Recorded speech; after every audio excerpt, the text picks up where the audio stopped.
Hi folks, I am making a video response here for Winston Wu, who uploaded a video a few days ago which was a response to an old video of mine called The Misguided Quest for Ease. Now Winston was saying that he thought it was a bad move for me to sell the house that I inherited after my dad's death in 2012.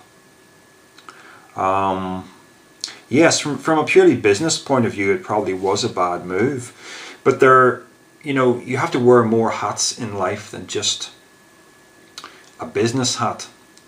I'm not the sort of person who's always thinking about the profit margin. I don't really want to go into everything here because I made another video called Confronting the Source of My Unhappiness. And Winston, if you want to go watch that one, that will explain in much more detail why I just had to sell the house. And I'm talking about the emotional burden that that house was putting upon me. So you can go watch that. The house had to go. But your idea, Winston, was, it's better not to work. If you can, it's better to get a passive income, to not work, so that you can fly around the world and basically turn your life into an ongoing, unending holiday. I can understand the attraction of that for someone stuck in a job that they hate, but I'm not in a job that I hate. And you correctly stated that there are elements of my job that are, I don't know if altruistic is the right word, but I work in a school, I work around kids. There's something fulfilling about that kind of a connection where you're involved in young people's lives, helping them. That's different from, say, working in a factory and just putting something into a cardboard box on a production line and doing that all day, every day. There's quite a difference there. So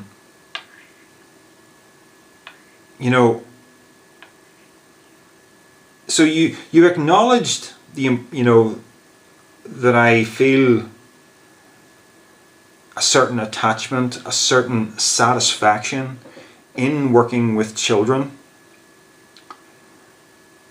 But then you just dismissed that and immediately started talking as if you were responding to the stereotype of someone who hates their job. And you still reckon I should just quit my job and put myself in a position where I can go and have adventures around the world. But how do I explain this? The thing that is in my mind prominently as a result of listening to your response is self-centredness. We all have an intimate relationship with self-centredness, right? It comes naturally to us. But I know from personal experience that the source of the greatest moments of happiness in my life have always been moments that connect me to other people in a way that is selfless, in a way that is me helping someone, not looking for any personal reward out of it. I know in terms of my job I get paid at the end of the month, but when I'm engaged with my job, working with kids, you're not thinking about the money, really. You're not. And I know I'm very lucky to be in that position. By the way, I'm not a teacher. I should clarify that. I'm an IT technician. Now, you might think, how does this factor into it, working in tech support? I'm not really talking about the average sort of day-to-day responsibilities of my job, which I have to do. I get to run an extracurricular activity. I run a filmmaking club with the kids, and I have to say that one of the highlights of my year last year was running that club with the particular bunch of kids that I had, and we made a movie that was like a Twilight Zone episode. It was over 50 minutes long, and I got to know those kids really well, really respected them, and the feeling was mutual, and we were all working together doing this project. And I know I was kind of at the head of it, pulling things together, but they were all involved, they were all enthusiastic, and we were just this great little team of people working together to make this movie that we were going to show the whole school at the end of the year. And now I do this every year, but this was the only year that it became really big. Usually we make a film of about 20 or 25 minutes. That's kind of rough around the edges, but this one really came together like no movie we've ever made before. And when I say that was the highlight of my year, I mean the highlight of my year inside or outside of work. Making that project with those kids was meaningful to me. And it wasn't meaningful because I was getting paid at the end of the month. You see what I mean? So Winston, I'm just giving you an example of how sometimes being in a job is the right move. And yes, I know this is the exception to the rule. And I know this would make some people envious. But, it's really, instead of saying to people, you shouldn't work, I would be saying to people, you should strive to try and find work that you love. Incidentally, if you want to see the movie I'm talking about, the school now has its own YouTube channel, and I'm finally able to share this with the rest of the world. So I'm going to put a link down below to that movie. It's called Psychosis. And I do encourage everybody to go and watch it because I'm really proud of it. If you've got about 50 minutes to spare and you're in the mood for something like a Twilight Zone or Outer Limits episode, go watch this movie. I'm in it, okay? I've got a small part in it, but mostly I'm behind the camera. But it really is, the kids are the life and soul of the thing. And it's an experience they'll never forget, and it's an experience that I'll never forget. So Winston, I got qualified in computers when I was in school. Left school, tried to find work around age 19 or 20. Couldn't find any good work in computers.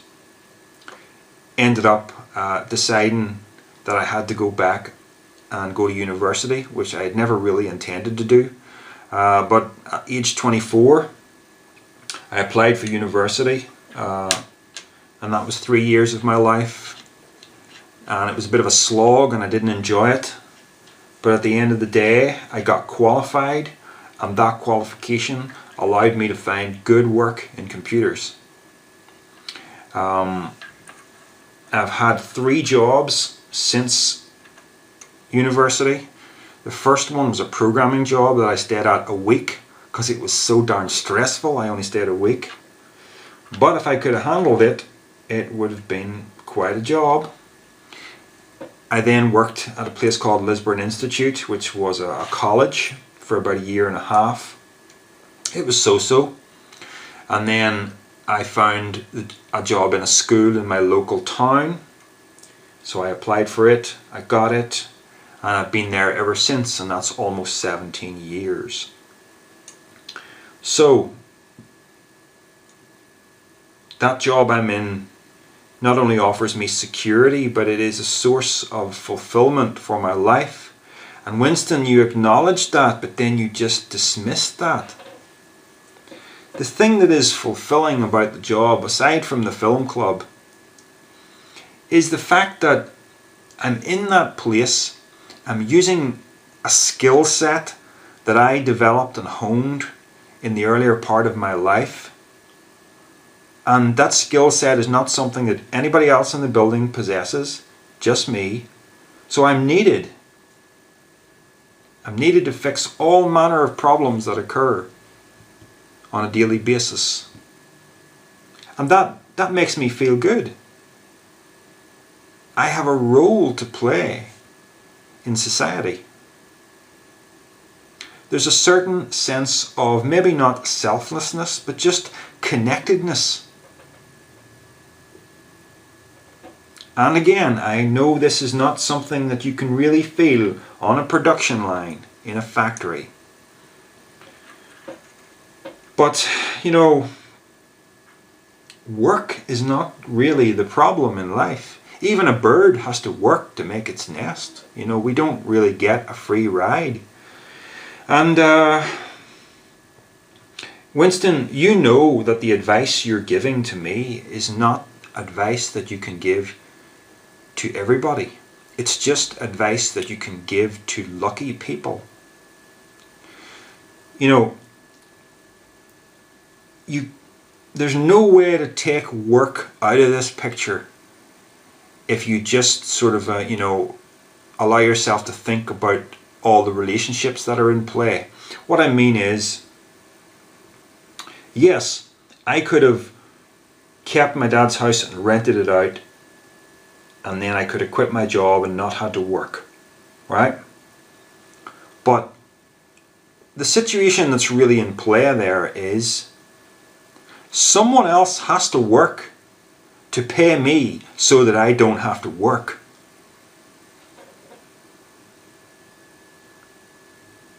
There's something very parasitic about that I don't like. Now, I'm not necessarily saying that it's immoral to be a landlord. For instance, if I wanted to put myself in that kind of a situation so that I could then go and do voluntary work and get involved with organizations and help people, I would feel justified in doing that.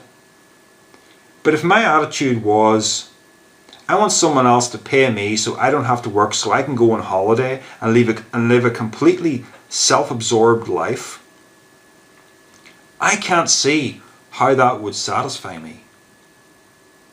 Winston, it seems that your philosophy is the one that is generally called hedonism or hedonism. That's not what I am. As I said, the best moments in my life are moments that are a shared experience with people, where it's not just me looking at a situation thinking, what do I get out of this?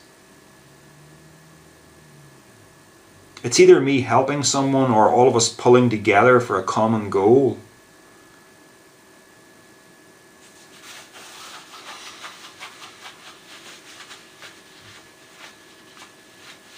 You know, I get the fact that people go on holiday and they enjoy their holiday, and they come back and they get on with their lives and then they take another holiday. But this idea that you want life to be a permanent party, it feels hollow to me. And there are plenty of stories of people like Hollywood celebrities who seem to have everything, materially speaking, and yet they're desperately unhappy, and sometimes they commit suicide. And then, you know, there's the other side of the story where, look at people in the film industry, look at actors and actresses who, after making one blockbuster movie, have more money than they could ever spend, yet they continue to work. They continue to make more movies. So Winston, you seem to have the perspective that I'm the one with the narrow view. But I don't think that's true. And I'm not saying that you necessarily have a narrow view, but your advice is advice that works for you, but it really doesn't work for me. if I really were to resign from my job and take early retirement and live on my savings, the thing that I would be thinking of doing with my life would be volunteering my time to do something that helps other people. Because I know there's a thing that happens to me every summer. Given the fact that I work in a school, in the summertime, holidays are quite extended, and me not having a family, I'm here on my own quite a lot. And your body and your mind seems to go into a kind of slightly depressive state where it feels its own obsolescence. I feel that I don't exist for a purpose, and some kind of internal shutdown starts to happen. And even though I can tell myself, it's okay, everybody's coming back in September, life goes on, your body just seems to be telling you, no, you're useless, you're not existing for a purpose, it's time to shut down. This seems to happen. You know, there really are, Winston, there are two ways to live. You can live a life where it's all about, what am I going to get out of this? What do I get out of this? Me. A life of ego fulfillment. Or you can live a life of connectedness to other people, where other people are valued in the same way that the so-called self is valued. That's the kind of life that I want to live. You know, if I can bring a little bit of spirituality into this, there is no self. The self is a fiction. The ego is a fiction. And yet your entire life seems to revolve around ego fulfillment. And this is two ways in which we are totally divided in how we think about life. I mean, picture yourself, Winston, in, let's say you're 70 years old and you're dying and you're reflecting back on your life. And what are you going to say to yourself? You've basically got a mind full of all these memories of experiences that you have sucked in and had, but they're all just sitting there as memories. They're not doing anything except sitting there in your head as memories. Whereas I want to be able to say, I've touched other people's lives for the better. I've left the world a better place than I found it. I know that comes off sounding very, very hokey, but I just don't want to have a hollow life of ego fulfillment. It was a big deal to realize the error of Christianity and to discover this other spirituality that understands that that beneath the surface of apparent separateness, everything is one, including your identity with everything. I am not separate from everything I see, from everyone I meet. Everything is one. And Winston, you really don't seem to have that understanding at all. You talk to me as if we're both kind of on the same page, but we're not. We're really not. I don't think you've ever really felt that sense of connectedness with the world around you. The sense of connectedness that makes the self disappear. You seem to just want to get one up on the world. And it's funny that, you know, you're a guy who believes in the whole New World Order Illuminati thing. And I don't believe in any of that conspiracy stuff. And yet, you're the guy whose outlook on life is much more in keeping with the elites than mine is. You know, you're the guy who is happy to have his own way and not care about how that walks over other people who are not so lucky. You know, because that's really the situation you wanted to put me in. You wanted me to be a landlord So, my boot is essentially on someone's face who has to pay me so that I don't have to work. You see, Winston? What about the idea of life not being about competing against your fellow man? Life actually being about everybody helping everybody. I am just totally motivated differently from you. And I don't think we're going to see eye to eye. And, I was in two minds about whether to bring this up, but I do recall an argument we had years ago that was about your views on parenting. And you were basically saying that it's better never to bring another life into the world. And I tried to make you see, that's fine, that's what you want, Winston, but some people want to have a family. And all you could see was that because you feel that's such a drag, everybody else should also feel that that's such a drag. And I couldn't seem to make you see that other people see it differently. And I'm going to say something to you now that was so touching for me. When I was watching, this is going to sound morbid, but when I was watching my mum die of cancer, now that happened over a period of a year, but right at the very end, in her last couple of days, I was by her bedside in the hospital, and she was doped up on morphine, drifting in and out of consciousness. And each time she opened her eyes, she looked over and she saw me sitting on the seat, and she said, "I'm sorry, son." And then she would just drift off into La La Land again. Then she'd wake up again, maybe 10 minutes later, she'd notice I was still there, and she'd go, "I'm sorry, son." And she'd drift off again, right? Sorry for what? I know what she meant. She was lying there with her body being eaten alive by cancer, and the only thought in her head is, "I'm sorry I'm putting you through this." That is what love is.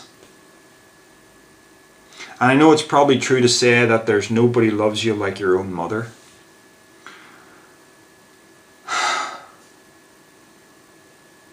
I don't know that I've ever loved anybody like that, or ever will. But that is the way my mother loved me. You see, there are people who think that selflessness is just a sophisticated form of selfishness. That, when you do a selfless act, your brain gives you this little reward and you feel good about it. So the idea is it's really a selfish act because you're just doing it to get the good feeling. Well, that is not true in my mum's case, lying there. She was not consulting her brain whether she was getting a good feeling out of expressing love for me. She was on her way out. She was about to die. And her body was just destroyed. And she wasn't thinking, "I don't want to die." She wasn't thinking, "Damn it, why is this happening to me?" She was thinking, "I'm sorry I'm putting you through this." Isn't that incredible? So Winston, I have the example of my own mother dying to show me,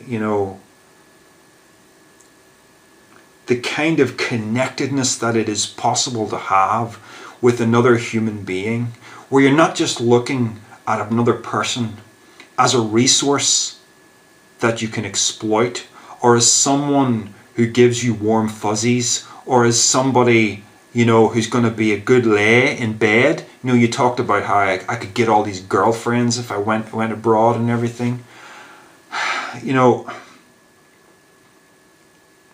There is a way of living your life where self is cancelled.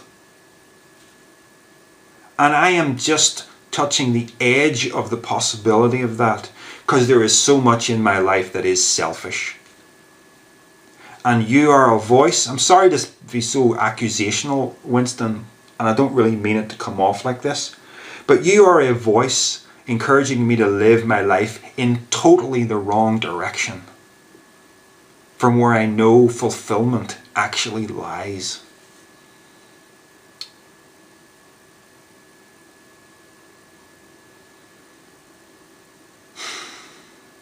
Okay, I think that's all I've got.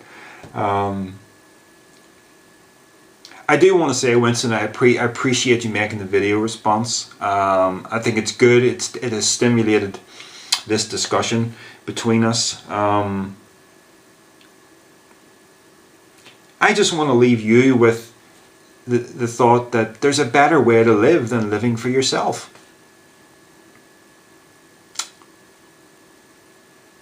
And I also want you to click down below and watch my movie, which is called Psychosis. Okay? Take care, Winston, and take care, folks. Bye.